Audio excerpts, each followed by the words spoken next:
Welcome to the audio excerpts of special seminars and conversations with Nolan Narula on gettingpositivekarmanow.com.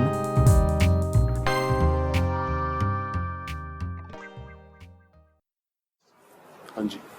So, last time I think we were discussing about not sending healing with a sympathy and or an empathy. Right. To disconnect from sympathetic. And I was just checking myself when I was sending healing during the week, and I think a lot of it was from empathy, and I actually could not actually figure out why would I send healing if I am not empathizing.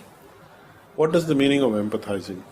Well, unless I understand that the other person is has the pain. If you're a doctor, do you need to feel the pain to understand the pain? Well, doctor needs to, but someone will need to, at least he will need to tell, right, that he's in pain. But you know that. Yeah. Then you are saying that why would I send healing to somebody if I don't feel what he's feeling? Now, doctor is not using that argument that I'm not having broken bone, I don't know why you're crying so much. But he's a doctor, he knows that the person is in pain and he requires some treatment. So if you see somebody is in pain, why do you have to go into... But your question is not even that actually. I think your question is that I don't feel his pain, so why should I send him the healing? That's the other part. That yeah, if, so I won't feel, if I won't feel or if I won't know that he's in pain... How will you not know if the fellow is crying? What is that? Is he crying out of tears of joy? Or is he got tears of pain? You can tell by somebody's attitude, can you not? Are they comfortable or uncomfortable? Can you tell? Yes. So if you know somebody is uncomfortable, means not on a comfort zone, he is not at ease, so there is some dis-ease, send healing, because you're supposed to send healing for dis-ease. So I guess he's saying he's not emotionally connected. You should not be. Because then you're eating somebody else's pain. Yeah, that's what... Yes. He's saying are you saying you feel bad for them? Yeah, if you are sympathetic and you feel bad for them and that is the way you're treating them, then you're putting yourself in a superior position. Well, like if I was in a position where one of my mom's friend, her daughter, she's around 10 years, and she was detected blood cancer. And suddenly I could feel that I was not very comfortable with that feeling. So did you send she's healing? Going through chemotherapy. Yes, I did send her Okay, healing. good. But then, so that's feedback. But then when I felt... But you don't have to have feedback all the time. Okay. Because your circuits will overload. You don't want to get into a resonant feedback loop where you are now becoming sick with the other person. Oh, start crying and howling, this person is so sick. Sometimes people do that. And that's okay. I mean, being emotionally disconnected is fine. Emotionally not sucking somebody else's emotions is absolutely perfect. I don't want to live off your emotions. I don't want to suck up your pain. I will help you to relieve your pain. I don't want to eat your pain. Come on. Would you want to eat somebody's pus? That's what pain is. Think of that image next time. A boil which is bursting. Huh?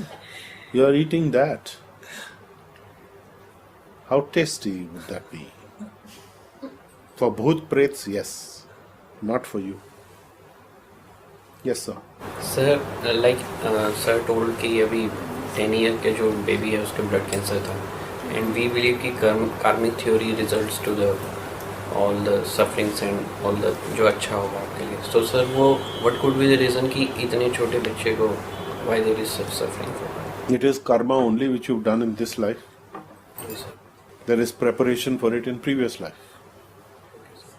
But let me say this categorically that almost all 99.999% of all chronic degenerative diseases, including blood cancer, leukemias, are all dietary related, caused by diet alone. They're not infectious diseases. They're not genetic diseases. It is very rare to have that. It can be genetic cancer, can be there, but in a very rare case, there's a very specific circumstance under which you'll get a genetic cancer. It is not common. And that again is relating to the parental diet, and then the diet of the child that follows after that.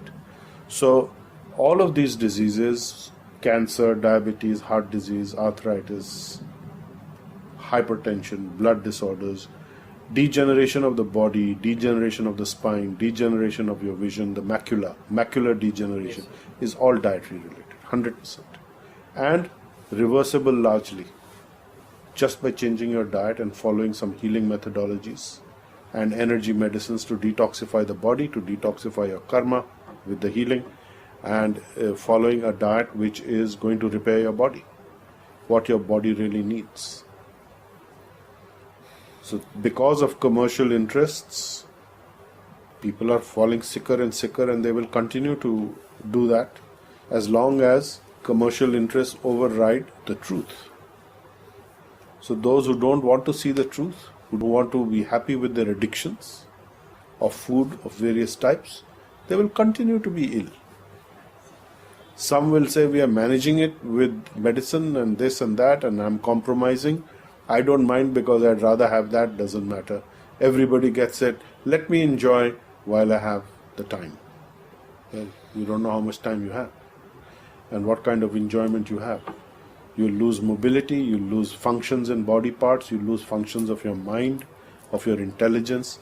You'll be speaking drivel through your, and you'll be dribbling drivel all throughout, towards the end part of such diseases. What's the use of such a life? And then you say it's karma. Or do you even hear what you're saying? Karma means to act, to do. So you are doing the act of picking up food from some plate which you think is food is actually food poison going into your system. You are doing your own karma. Nobody does it for you. God does not create your karma. You create your own. Absolutely. So you have to be very, very clear about this. You can't say, हाँ पिछले कर्म थे, हाँ मैंने 10 साल से मैं ये गड़बड़ वाला खाना खा रहा हूँ, तो ये पिछले कर्म ही तो हो गए, है ना? For 20 years I've been eating this nonsensical food, poisons, so obviously it is my own karma. Yes. Why are you blaming anybody else? And in India we say, oh, it is karma, as though it is belonging to somebody else has forced it on me. No, have 10 samosas, come on, it's being forced on me. The other day I came across, I was very horrified to find two doctors somewhere in America somewhere promoting how you can bring your blood pressure down 40-60 points in 1 week. And the solution is called the butter solution. What's it called? Butter something. Butter in the coffee, tea. Add butter to everything, eat butter, and you'll get, your blood pressure will go away, your diabetes will go away. I think you will go away. You do that enough. It was absolutely absurd. I felt tempted, let me just buy this thing to figure out what the heck they're talking about. I said, why should I waste my money? $34 or $40, whatever, why should I? Such nonsense. No science. No evidence. That was one of the things. Butter with everything. Bacon, eggs, sab kuch khao. Theek ho jaoge. But I know the people who eat stuff like that, they're going to end up on the operating table ultimately. Have their chest divided in two, arteries pulled out from here and there, veins pulled out, the arteries will be thrown out, veins will be grafted. They'll stitch you back up and then put stents, and in 10 years again you'll have the same problem if you don't change your diet.